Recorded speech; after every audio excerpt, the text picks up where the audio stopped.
छात्रों, आज हम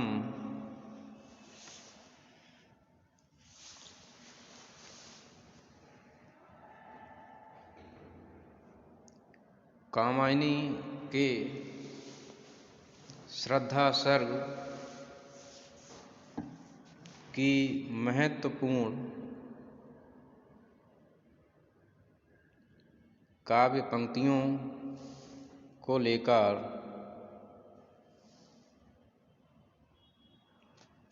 प्रस्तुत हुए हैं।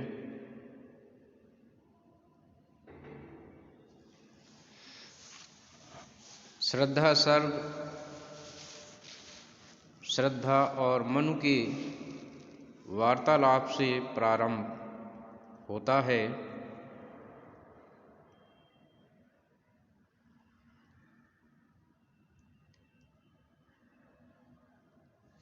श्रद्धा और मनु के रूप सौंदर्य का वर्णन प्रसाद जी ने किया है। और इन काव्य पंक्तियों में श्रद्धा की जिज्ञासा मनु के प्रति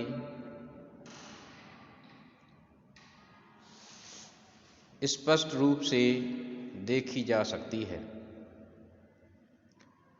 श्रद्धा मनु के लिए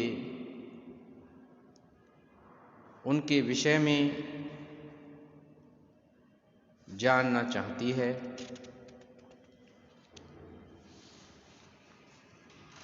और वह मनु से एक प्रश्न करती है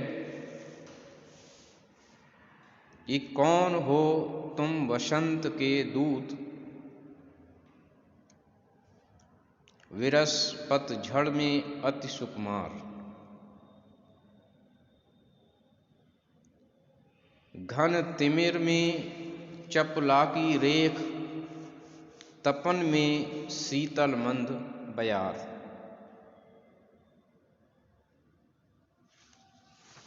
श्रद्धा मनु से पूछती है कि कौन हो तुम वसंत के दूत,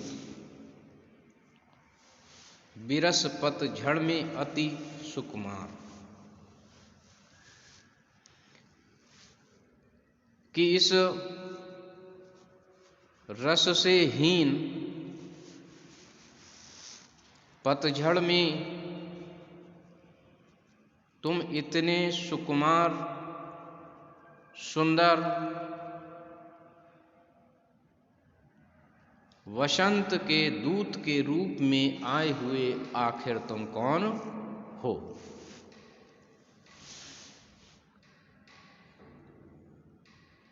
कि घन तिमिर में चपलाकी रेख, तपन में शीतल मंद बयार। घन तिमिर में चपलाकी रेख, घन माने घने, तिमिर माने अंधकार में, और चपला कहते हैं बिजली के लिए।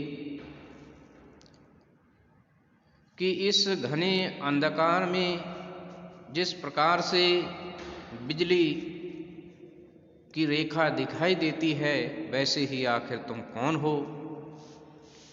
तपन में शीतल मंद बयार, और भीषण गर्मी में जिस प्रकार से शीतल वायु आनंददायी होती है, वैसे ही आखिर आप कौन हो।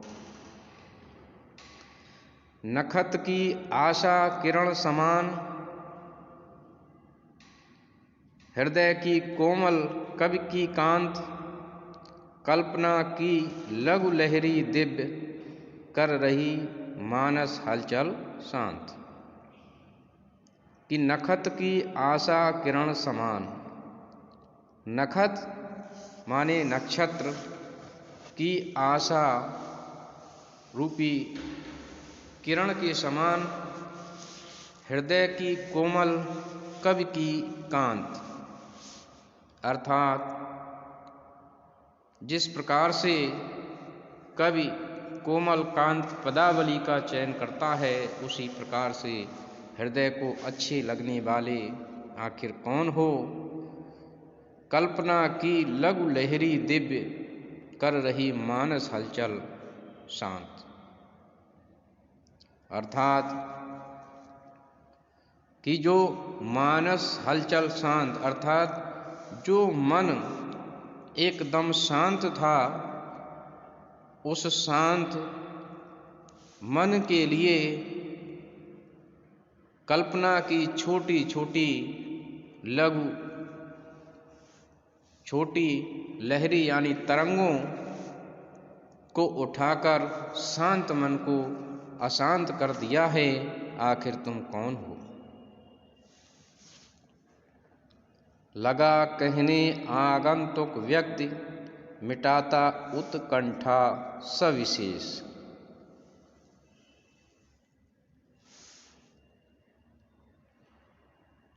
दे रहा हो कोकिल सानंद, सुमन को ज्यों मधुमेह संदेश। कि लगा कहने आगंतुक व्यक्ति, आगंतुक व्यक्ति कोई और नहीं स्वयं मनु है। कि लगा कहने आगंतुक व्यक्ति, मिटाता उत्कंठा सविशेष।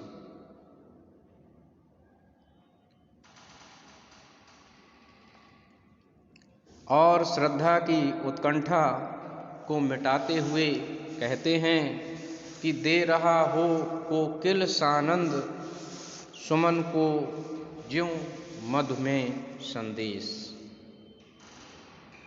दे रहा हो कोकिल सानंद, कोकिल कोयल की भांति आनंद देने वाला, सुमन को ज्यों मधुमेह संदेश। जिस प्रकार से सुमन यानी फूल के लिए अमृत रूपी संदेश दे रहा हो। कि भरा था मन में नव उत्साह, सीख लूं ललित कला का ज्ञान। इधर रह गंधर्वों के देश, पिता की प्यारी हूँ संतान। घूमने का मेरा अभ्यास, बड़ा था मुक्त व्योम तल नित्य। कौतूहल खोज रहा था व्यस्त, हृदय सत्ता का सुंदर सत्य।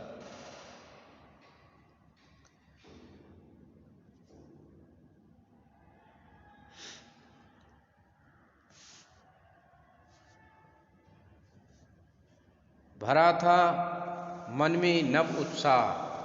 मनु कहते हैं मेरे मन में उत्साह भरा हुआ था कि सीख लूं ललित कला का ज्ञान। कि मैं ललित कलाओं के ज्ञान को सीखने का उत्साह मेरे मन में भरा हुआ था। इधर रह गंधर्वों के देश, पिता की प्यारी हूँ संतान। और मैं गंधर्व देश का रहने वाला हूँ, और मैं अपने पिता की प्यारी संतान हूँ। घूमने का मेरा अभ्यास, बड़ा था मुक्त व्योम तल नित्य। और मैं प्रतिदिन घूमने का अभ्यास करता था, घूमने जाता था।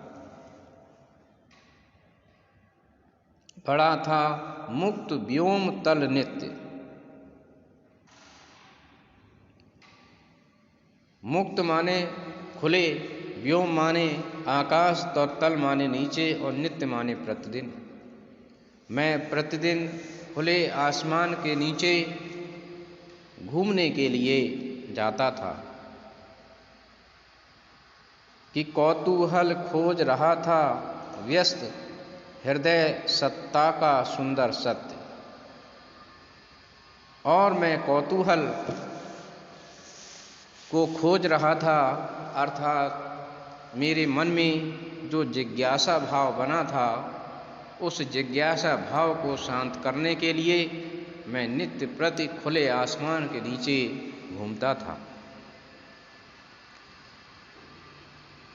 हृदय सत्ता का सुंदर सत्य, और मैं इस हृदय रूपी जो सत्ता है उसके सत्य को खोजने का प्रयास कर रहा था कि दृष्टि जब जाती हिमगिरि ओर, प्रश्न करता मन अधिक अधीर। और जब मेरी दृष्टि हिम माने बर्फ और गिरि माने पहाड़, बर्फ और पहाड़ों की ओर जब मेरी दृष्टि जाती तो प्रश्न करता मन अधिक अधीर। उसका मन प्रश्न करने लगता, अधीर माने धैर्य को छोड़कर जिज्ञासा भाव से उन प्रश्नों के उत्तर को जानने के लिए अधीर हो उठता कि धरा की ये सुकड़न भयभीत, आह कैसी है क्या है पीर। कि धरा की ये सुकड़न भयभीत, आह कैसी है क्या है पीर। कि पहाड़ों के बीच जो दरारें बनी हुई हैं, कि धरा की ये सिकुड़न भयभीत, कि ऐसा लग रहा है मानो धरा भयभीत होकर उसमें सिकुड़न पड़ गई हो। कि आह कैसी है क्या है पीर। कि आह कैसी है क्या है पीर। आह अर्थात उस धरा की ये पीड़ा है, क्या है पीर, क्या इस धरा की ये पीर यानी पीड़ा है। तो मनु श्रद्धा को ये समझाने का प्रयास करते हैं कि वे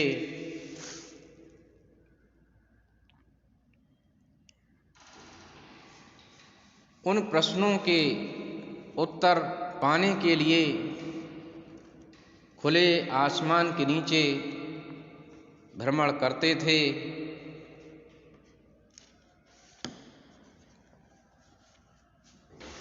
और उनका मन प्रश्नों के उत्तर को प्राप्त करने के लिए व्याकुल हो उठता था।